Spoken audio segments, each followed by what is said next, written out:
Good day, ladies and gentlemen, and welcome to a video introduction that I had no time or preparation for actually making something for. Otherwise known as a Warframe video.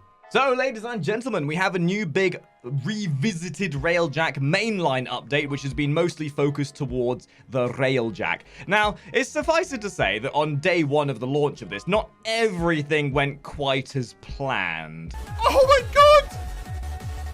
I can't control it. But, you know, seeing as they actually released this during the week, there were patches made to the patches, so a lot of the problems that were initially there are now gone, thankfully. But in this video, I want to quickly go over all of the main things that you're going to need to know about what has been changed in regards to Railjack and everything else that has come with the Railjack Revisited Part 1. It's important to also note that this is also subject to change. Anything that has been announced, anything that's been talked about, literally as of me recording this, could have been changed by this point. But we're going to generalize, and we're not going to go into each and every little individual point. We're going to generalize some things. We're going to look at the more pertinent information that you'll need to know. So if it's something like Billy has gained X amount, 0.2559, repeating, of course, chance of not being a dick, then, you know, we're not really going to worry about that because that's just not important. So we're going to start with looking at we're going to go down this list and we're going to check the individual points that are the most pertinent initially. The general changes can all be summarized as the following. The feels, man. The feels. Everything that has been generally improved upon, whether it be the Railjack innate loot pickup, or whether it be just the change to the pacing and general feel of the Railjack piloting. At the end of the day, everything we're seeing with this is about improving how it feels to play Railjack. With things like doubling the Revlite crafting yield from 50 to 100, and then the Railjack missions now rewarding more credits at the end of the mission.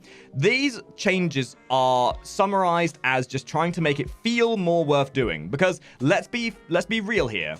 Before this, with Railjack as it was on its initial launch, it just felt very lethargic. It felt like you were trying to make a glass of OJ and you only had the dribbles at the bottom to actually make it, and then it just tastes weird. You know what I mean? It's that feeling of just not having much to do with it. So, these changes are all in a good stead, and I think most of these go towards making the actual mode itself feel worthwhile doing. And if they keep going with this, my previous criticism of Railjack feeling a bit outwardly and not really relevant can definitely be improved upon. Although, as I think we're going to notice through most of these changes, there's still a long way to go. We need to see more of this. Ship combat changes. This is probably one of the more pertinent elements of this entire update. Because, let's face it, time to kill is important. Railjack has always suffered from that lethargic feel of, like, your weapons are not really doing as much as they could do, or maybe you have to rely on just certain weapons and certain mechanics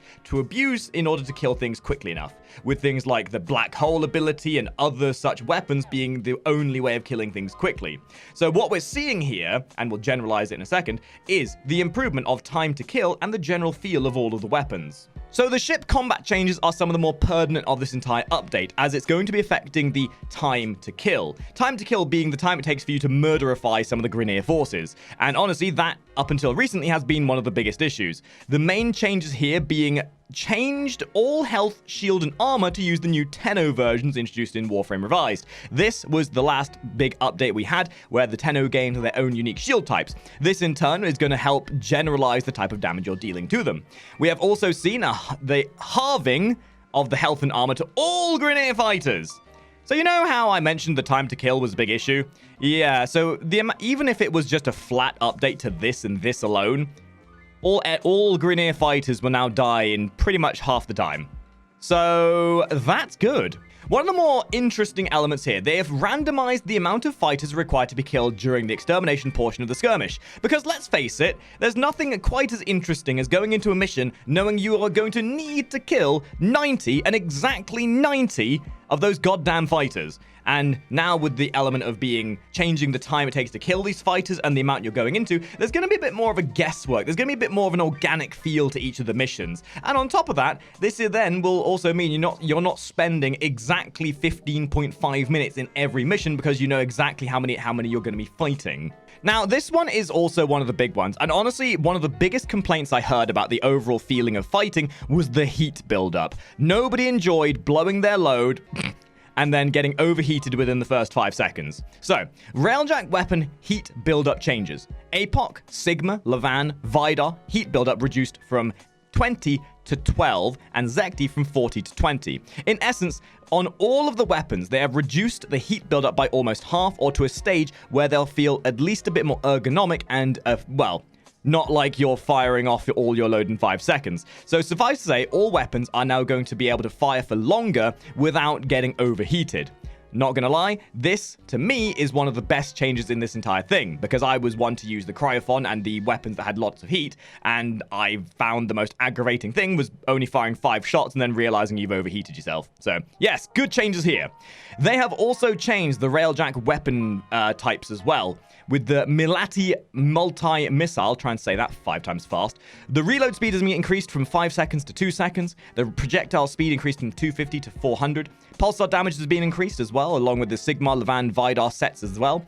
And you can sort of read that here as we go down, but suffice to say, the damage improvements and damage changes, again, are going to be affecting the time to kill. So this next little section here is actually super important as well. The Archwing changes and fixes, the systematic changes and fixes are quite good. There's a lot here that's going again towards the pacing and the feel of the game, but I'm going to let you read that for yourself so you can understand it, because I could go into detail and we'll be here for probably the next hour. But the most important change in this segment is the Avionics change. I'm quite happy to say, and quite right to say, that a lot of the issues people had with the feel of Archwing weapons was there was a massive annoyance with how many variations, how much RNG there was to each weapon with the rolls and everything else. So let's briefly go through the Avionics changes, because I think this as well is the other big problem here. So the Avionics changes in a nutshell. Each integrated avionic type will now only exist with a single manufacturer rather than 3 manufacturer flavors. Consolidated avionics have had their avionic capacity drain altered so that on average, the integrated avionics now consume 20% less. This ensures players can more comfortably fit the builds they want in the new consolidated system based on feedback from their public test cluster. In short, what the problem was that avionics were taking up too much capacity, or there wasn't enough capacity to fit the avionics. So, in short, this change and then the previous change that we mentioned is not only simplifying the process, but it's making it so that you can fit more. Imagine modding on a Warframe. Imagine if you weren't able to put a catalyst on your Warframe and you were stuck with only 30 capacity initially on a frame.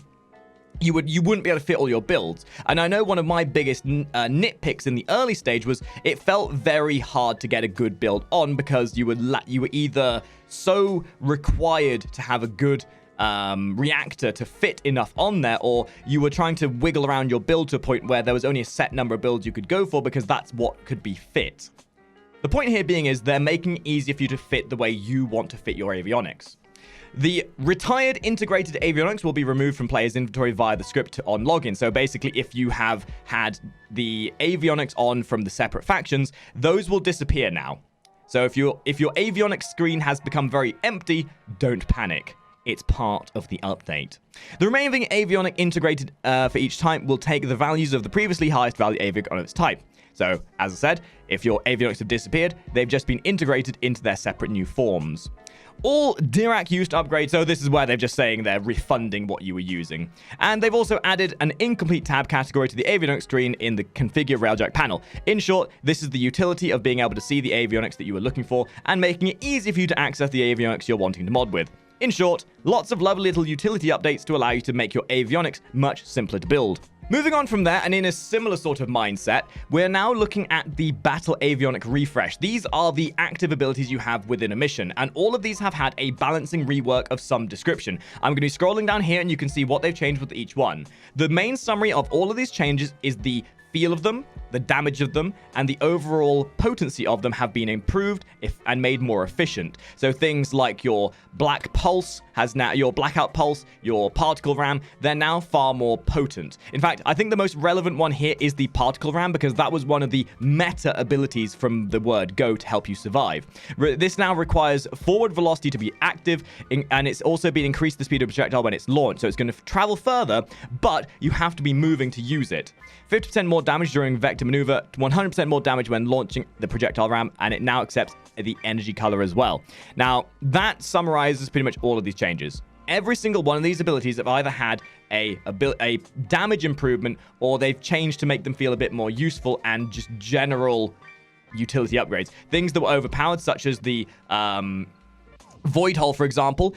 This was overused. So they have, in fact, decreased its duration, but that's because it was the go-to. It was the only thing people would use at the late stage. But its potency is still there. It's still going to do a bit more damage with the increased strength. It's still going to do as much damage as it did. It's just going to need to be fired more frequently. So these balancing reworks, I quite like these. They're very pertinent. They're very relevant for what needs to be done. And I think if we keep seeing this kind of stuff being pushed upon, then Railjack as a whole, through the individual improvements, is going to feel more and more complete as we go. And as we move on, there's also some new avionics as well, all of which look rather fancy and interesting, and I quite like what we're looking at here. It's just, with all this being added, I think maybe in the near future we might see Railjack getting to a state where we finally get what we're after in a space sim Warframe mode. This, however, doesn't exactly fix the issue of Railjack, though. It's still kind of out there in its feel. It doesn't feel very Warframe-ish, but it is certainly starting to feel more enjoyable. And I think with all these changes, there is a slight downside. People are always going to complain regardless. No matter what DE does, there's always going to be something people find annoying, off-putting, or something that isn't enjoyable. So what we had problem with before was things were taking too long to kill, there was too much difficulty, and there was too much complexity. We've gotten rid of the complexity, we've gotten rid of the difficulty in builds, and that's great. But now I can guarantee you there's going to be a complaint about things are too easy. But at the end of the day, Warframe is a casual, very new player friendly, and very open game that is incentivized towards those new players. We're trying to get people in to enjoy it, and I guarantee you, as we get more content in the future, we will start seeing the idea of harder content being brought in. We have to look at Railjack right now as if it was its own separate game. When Warframe as a whole was first released, there wasn't anything challenging. You had 16 missions in the entire game, and all of them were a repeat of the same thing and the same difficulty, because at that point they were testing out the foundations.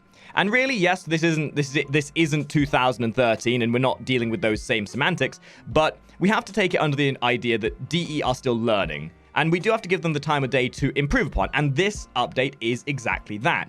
They are improving upon what they realized they did wrong. They're taking credit. They're taking responsibility for their actions. And this is something that I always try and give DE the credit for, because a lot of developers, they don't do that. They don't realize what they've done wrong, or they're not willing to understand what they've done wrong, and they rarely ever improve upon it, at least to a point like this. Like this was almost 30 pages of improvements, updates, and changes that are going to be improving the overall feel and, well, enjoyment of the mode. And you know what? There are going to be people out there that will never enjoy Railjack, that are never going to enjoy the whole ideology of it. But they're trying to make it so that those who could enjoy it will enjoy it. There's some internal improvements being made here. And again, I could go into the little details here. But in essence, these are some more of the generalized improvements to the game. So we now have defendable objectives, able to receive healing, AoE, and damage reduction changes from outside sources such as Hildren, Trinity. Basically, when you use a heal, it's now going to affect your defendable object, like a defense target, for example. So this is a list of all the improvements and all the buffs, healing, affecting, and utility upgrades that can now affect a defendable target, which is actually really freaking cool. And I really do like the ideology of this, because again, it's improving on a system that's been there for a while. And yes, we've been asking this for a while, but it's finally here. DE have listened, and these are the kind of updates we need to, you know, make Warframe starting to come into its own again. These are the changes that we need to see for DE to regain a bit of faith from the community. Admittedly, in my eyes, I would rather, again, them not have any attempt towards Railjack and put those resources towards more meaningful content. But, you know, I'm just one of those players. There are many, many players who are still enjoying Railjack, and you know what? I'm probably going to start playing Railjack more frequently now because of these updates.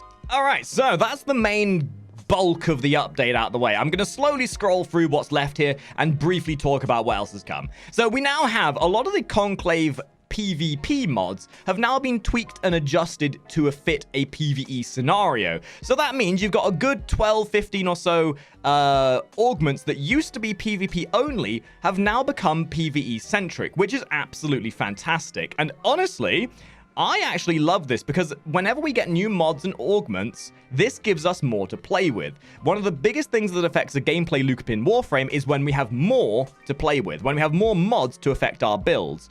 And for frames like Mirage, Ember, Ivara, Loki, Nyx, Volt, and Excalibur, you now have something new to play with.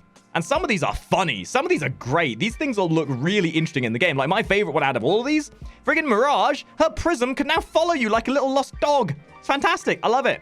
And there has been an update to the Cyanoid Simulor. Oh, boy. I'm not going to lie. I used to use this weapon a lot. And then they nerfed it. And now they've buffed it again. Yay! In short, it's now far more powerful. It's got a passive effect to it, which is going to do far more damage and look far better as well. So if you want to have a little read through, creating vortexes now happens rather quickly. Shoots for essentially everything they're talking about here is the fact it's more streamlined and it's going to do more damage and it's going to feel far, far better. And the alternate version, the Cyanoid Simulor, is now even more powerful than what it was. So the Simulor is stronger, but the Cyanoid Simulor is much stronger. Which, is this actually DE giving us? Is DE giving us content that is progressively stronger and a lot stronger? Nani? All right, so ladies and gentlemen, that is the majority of this bulk update patch notes thing. Yes, I definitely did not use a script for this, you can tell. Everything else from here in is about the Kuvalich updates, fixing certain bugs, and just optimizing other features that have been having issues graphically and whatever else. So I'll let you have a little read through this as I scroll down. There are some other little subtle changes as well, like the UI being updated. The marketplace now looks swish as all hell, which is really cool looking. And, you know, we're getting some comfort of life changes to the game, which I think have been needed for quite some time. So let's just summarize. Railjack is getting better. The utility of Railjack and the feel of Railjack is getting better. The feel and visual standing of the game is getting better. DE are actually trying to improve on things. And I think the people who just sit there complaining and bitching about things, about how stupid things are, let's face it, negative Nancys are going to be negative Nancys, and they're going to bait clicks by being negative. At the end of the day, we need to celebrate what is positive, and there is a lot to celebrate right now. There is a lot going on in Warframe that are addressing the issues, addressing the problems, and improving on what's needed to be improved upon. And for those who have basically rode the negativity train, stop it. You're not helping. Seriously.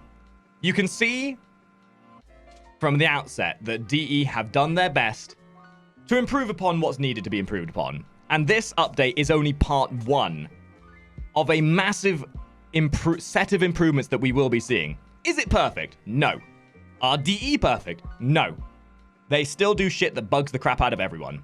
But they are working. They are trying. They are even working from home on this sort of stuff. And this is a very diligent sign that there is improvements coming. And more improvements to come in the future.